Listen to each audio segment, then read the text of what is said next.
वो कुंदन का हार तो अब तुम्हें नहीं मिलेगा अनीशा।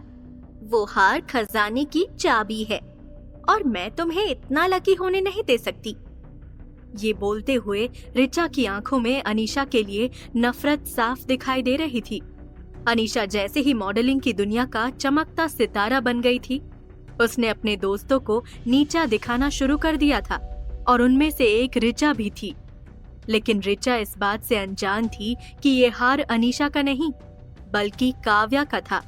रिचा ने अपने अलमीरा के एक लॉकर से काव्या की माँ का वो कुंदन का हार निकाला। उसे देखते ही रिचा की आंखें चमक उठी। किसी रजवाड़े परिवार का खानदानी हार लग रहा था वो। लाल रंग के लाख पर हाथ से जड़े कीमती कुंदन किसी राजा महाराजा की शान की कहानी बयां कर रहे थे। दरअसल रिचा उस हार से जुड़ा कुछ ऐसा जानती थी जो ना काव्या को पता था और ना ही अनीशा को। रिचा ने बहुत प्यार से उस नेकलेस पर हाथ फेरा और बोली, अगर उस दिन मैंने म्यूजियम में ऐसा सेम नेकलेस न देखा होता और वहाँ के टेक केयर ने मुझे बताया ना होता तो मुझे पता ही नहीं चलता कि ये हार राजस्थान के अमीर ठाकुर के जुड़वा बच्चों की निशानी है, जिनका रुतबा किसी राजा से कम नहीं था।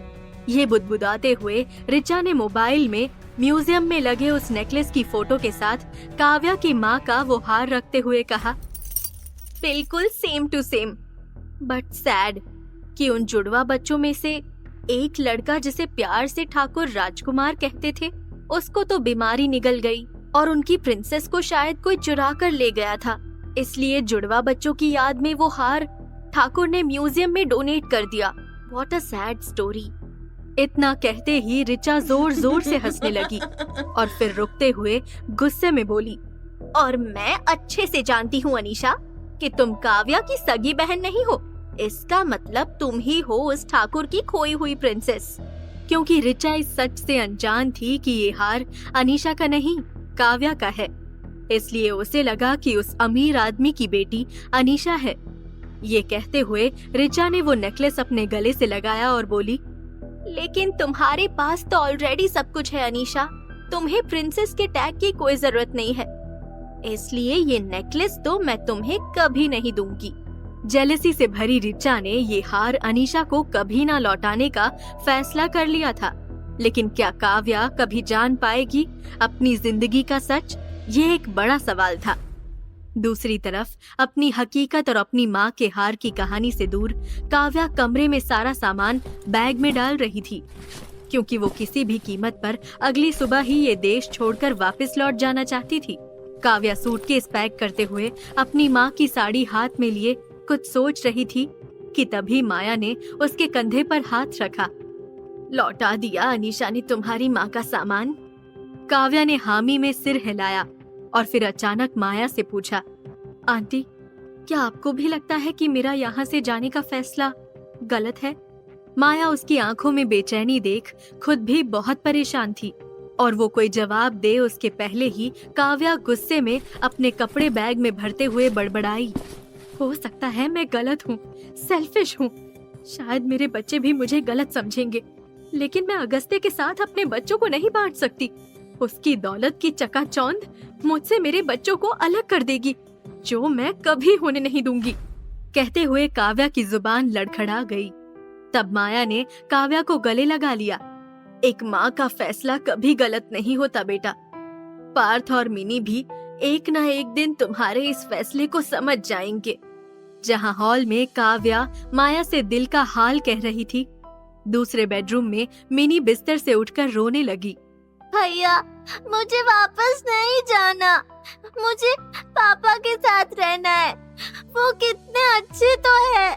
मिनी अपनी उम्र के हिसाब से बचकानी बात कर रही थी, मगर पार्थ अपनी उम्र से कहीं ज्यादा मैच्योर था। उसने मिनी के आंसू पोंछे और समझाया, मिनी, मम्मा पापा से गुस्सा है, अगर पापा मम्मा को मना ले तो प्रॉब्लम सॉल्व हो जाएगी और हमें अमेरिका नहीं जाना पड़ेगा। लेकिन मिनी रोए जा रही थी।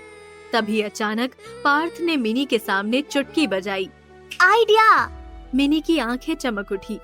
तभी पार्थ बोला, मैं पापा को कॉल करता हूँ और मम्मा को मनाने को कहता हूँ, मैं चुपके से मम्मा का फोन लेकर आता हूँ। कहकर पार्थ चुपके से हॉल में गया। तो देखा माया और काव्या अभी भी बातें कर रहे थे। पार्थ ने मौका पाते ही टेबल से फोन उठाया और भागकर अपने कमरे में वापस आ गया। वो मिनी से बोला, कल आलोक अंकल ने पापा का मोबाइल नंबर बताया था, तब मैंने याद कर लिया था। अगस्त्य भी उधर अपने बच्चों की याद में जागा हुआ था। वो कमरे में टहलते हुए बड़बड़ा रहा था, उस काव्या की इतनी हिम्मत कि मेरे बुलाने से नहीं आई और अपने उस बॉयफ्रेंड की गोद में जाने कहां को निकल गई। मेरे बच्चों ने मेरे हाथ बांधे हुए हैं वरना। तभी अगस्त्य के फोन पर एक अननोन नंबर से कॉल आया। अगस्त्य ने कॉल रिसीव किया। हेलो। अगस्त्य की आवाज सुनते ही मिनी ने पार्थ से फोन छीन लिया और बोली, पापा, मैं मिनी बोल रही हूँ, आपकी डॉटर। मैंने और पार्थ ने आपको मम्मी से छिपकर कॉल किया है। मिनी की प्यारी सी आवाज सुनकर अगस्त्य का सारा गुस्सा छू हो गया। वो एक्साइटेड होते हुए बोला, वेरी गुड, उन्हें बताना भी मत वरना तुम्हारी मम्मा हमें बात नहीं करने देगी। अगस्त्य अचानक खुश हो गया था कि पार्थ ने मिनी के हाथ से फोन ले लिया और बोला, पापा, आप मम्मा से शादी तो करेंगे ना? पार्थ की बात सुनकर अगस्त्य काव्या के लिए उसका गुस्सा भूलकर बोला, मैं तुम दोनों के लिए कुछ भी करूंगा बेटा। जहाँ मिनी खुश हो गई, वहीं पार्थ उदास होते हुए बोला, लेकिन कैसे? मम्मा तो आपको हेट करती है। पार्थ के मुंह से ऐसी बातें सुन अगस्त्य ने अपनी आंखें मटकाते हुए खुद से कहा, मुझसे नफरत करती है। एक तो मुझसे मेरे बच्चों को इतने साल दूर रखा, नफरत तो मुझे उससे करनी चाहिए, नकचड़ी कहीं की। अगस्त्य सोच में था कि पार्थ बोला, पापा, आप मम्मा को मना लो ना। मम्मा ज्यादा देर किसी से नाराज नहीं रहती, वो बहुत स्वीट है। आप सॉरी बोलोगे तो वो खुश हो जाएगी और हम फैमिली के साथ साथ रह सकेंगे। नन्हे पार्थ की मैच्योर बातें सुनकर अगस्त्य मुस्कुराते हुए बोला, ओके बेटा, मैं सॉरी बोल दूंगा, मगर आप दोनों को मम्मा को मनाने में मेरी मदद करनी होगी। अगस्त्य के ऐसा बोलते ही दोनों नन्हे बच्चों के चेहरे खिल उठे, मगर तभी दरवाजा खुला और पार्थ दरवाजे पर खड़ी काव्या को देख डर से कांपने लगा और उसके हाथ से मोबाइल छूटकर जमीन पर गिर गया। काव्या गुस्से से अंदर आई तो जमीन पर गिरे हुए मोबाइल से आती आदमी की आवाज सुनकर उसने हैरानी से मोबाइल उठाया और खुद से बोली, ये किसका नंबर है? काव्या ने कान पर फोन लगाया तो अगस्त्य की दूसरे तरफ से आवाज आ रही थी, मिनी, पार्थ बेटा, बोलते क्यों नहीं? बात करो पापा से। अगस्त्य की आवाज से काव्या का खून खौल उठा। उसने कॉल कट किया और खुद से बोली, कहीं बच्चों ने अगस्त्य को हमारे अमेरिका वापस जाने की बात बता तो नहीं दी? काव्या ने गुस्से से पार्थ और मिनी से पूछा, अगस्त्य को कॉल किसने लगाया? पार्थ और मिनी घबराकर नजरें झुकाकर खड़े हो गए। काव्या उनको थप्पड़ मार देना चाहती थी, लेकिन बच्चों का डरा सहमा चेहरा देख काव्या ने खुद को समझाया, ये क्या कर रही हूँ मैं? नहीं, ये गलत है। ये बच्चे हैं, इनका क्या कसूर? यही सोच काव्या ने गुस्सा शांत किया और पार्थ और मिनी के पास जाकर बोली, डरो मत और सो जाओ, बहुत लेट हो गया है। तभी मिनी बोली, मम्मा, आप नाराज नहीं हो ना क्योंकि हमने पापा से बात की? काव्या ने ना में सिर हिलाया और फिर बच्चों के गालों को चूमकर उन्हें बिस्तर पर लेटा दिया।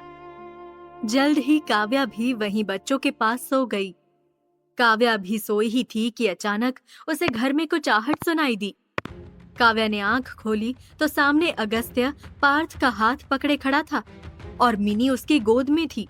काव्या ये देख चौंक गई और उठकर उसने अगस्त्य से बच्चों को वापस लेने की कोशिश की, मगर न जाने क्यों वो हिल भी नहीं पा रही थी। तभी अगस्त्य बोला, बहुत हुआ तुम्हारा नाटक, अब ये मेरे साथ रहेंगे, तुम इनकी शक्ल देखने को भी तरसोगी। कहकर अगस्त्य पार्थ और मिनी को ले जाने लगा और तब काव्या अचानक घबरा कर उठी। वो पसीने से तर थी और बच्चे उसकी बाजू में सोए हुए थे। उसने हड़बड़ाकर पसीना पोंछते हुए घड़ी पर नजर डाली तो सुबह के 6 बजे हुए थे। सुबह सुबह इतना बुरा सपना, इससे पहले ये सपना सच हो मुझे यहाँ से जाना होगा।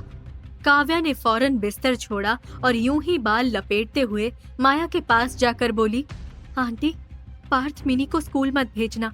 मैं बस माँ का हार लेकर अभी वापस आती हूँ, फिर सीधे एयरपोर्ट के लिए निकलूंगी।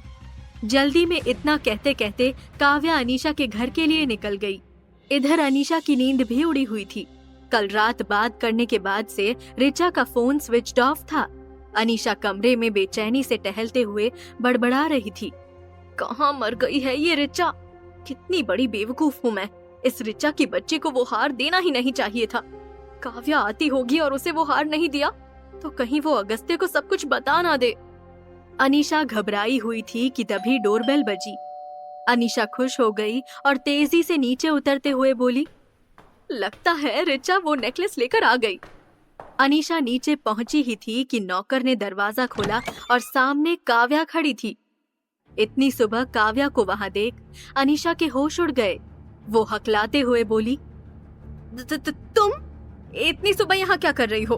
काव्या ने बिना बात घुमाए सीधे शब्दों में कहा, माँ का हार दे दो और पैसे भी।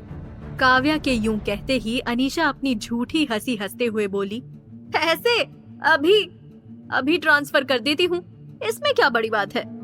कहते हुए अनीशा ने 1 करोड़ की जगह 1.25 करोड़ किए। काव्या के मोबाइल पर नोटिफिकेशन आया तो 1.25 करोड़ का ट्रांजैक्शन देखकर काव्या ने अनीशा को हैरानी से देखा। तब अनीशा इधर उधर देखते हुए बोली, तुम्हारी माँ का वो हार खो गया है काव्या। ये सुन काव्या हैरानी से उसे देखती रह गई। तब अनीशा बोली, देखो मैं ढूंढवा रही हूँ वो हार। मैंने एक फ्रेंड को दिया था और उसके पास अभी नहीं है वो, मगर जैसे ही वो नेकलेस मुझे मिलेगा मैं खुद तुम तक उसे पहुंचवा दूंगी। उसी के कॉम्पेंसेशन में मैंने 25 लाख ज्यादा दिए हैं, लेकिन प्लीज अब तुम यहाँ से चली जाओ। काव्या को ये सुनकर बहुत गुस्सा आया, लेकिन फिर पैसे देख वो मन में बोली, मैं अब यहाँ ज्यादा नहीं रुक सकती और इतने पैसों से अब मैं बच्चों के साथ अमेरिका में अच्छे से रह सकूंगी। तब तक मुझे कोई ना कोई काम भी मिल जाएगा। ये सोचते हुए काव्या ने कहा, अभी तो मैं जा रही हूँ, लेकिन याद रहे कि हार मुझ तक जल्द पहुँच जाना चाहिए, वरना मैं फिर वापस आ जाऊंगी। कहकर काव्या वहाँ से निकल गई और अनीशा की सांस में सांस आई। इधर काव्या घर पहुंची तो माया ने बच्चों के साथ सारा सामान भी अच्छे से सेट कर दिया था। काव्या ने टैक्सी बुलाई और बच्चों को टैक्सी में बैठाया। पार्थ और मिनी दोनों का चेहरा लटका हुआ था। उन्हें उदास देख काव्या भी उदास हो गई। वो माया से गले मिली और बोली, आपने माँ की कमी महसूस नहीं होने दी आंटी। ये दोनों भी अपनी नानी को बहुत मिस करेंगे। माया की आंखों में भी आंसू थे। उसने काव्या को प्यार से कहा, जाओ, खुश रहो, अब सब ठीक हो जाएगा। माया का आशीर्वाद लेकर काव्या बच्चों को टैक्सी में लेकर एयरपोर्ट की ओर रवाना हो गई। मिनी काव्या की गोद में उसके सीने से चिपके हुए बैठी थी और पार्थ खिड़की से बाहर देखता हुआ एक किनारे बैठा था। तभी मिनी ने पूछा, मम्मा, पापा भी आएंगे हमें एयरपोर्ट छोड़ने? मिनी के मासूम सवाल को सुनकर काव्या ने खिड़की के बाहर देखते हुए कहा, मैंने बोला ना मिनी, मैं ही मम्मा हूँ और मैं ही पापा। मैं आपको सब कुछ दूंगी, जो भी आपको चाहिए। कहते हुए काव्या ने मिनी के बालों को प्यार से सहलाया। पार्थ ने पहली बार अपनी माँ के चेहरे पर उन दोनों को खोने का डर देखा। उसने फौरन आंखें बंद की, हाथ जोड़े और प्रार्थना की, कान्हा जी, प्लीज मम्मा पापा की फाइट खत्म कर दो ना। मिनी तो मम्मा के साथ खेल लेती है, मेरे साथ कार रेस और वीडियो गेम तो पापा ही खेल सकते हैं ना। कुछ तो करो प्लीज। नन्हा पार्थ प्रे कर रहा था कि गाड़ी झटके से रुकी। मिनी ने डर की वजह से आंखें बंद कर ली थी और काव्या भी घबरा गई। मगर उसने जैसे ही सामने से गाड़ी से उतरते हुए किसी शख्स को देखा, वो शॉक्ड हो गई। कौन है जिसने काव्या को जाने से रोका? अगस्त्य या शुभम? क्या काव्या अमेरिका की फ्लाइट ले पाएगी? क्या उसे अपनी माँ के हार की सच्चाई पता लग पाएगी? सुनिए इन सवालों के जवाब अगले एपिसोड में सिर्फ पॉकेट FM ऐप पर।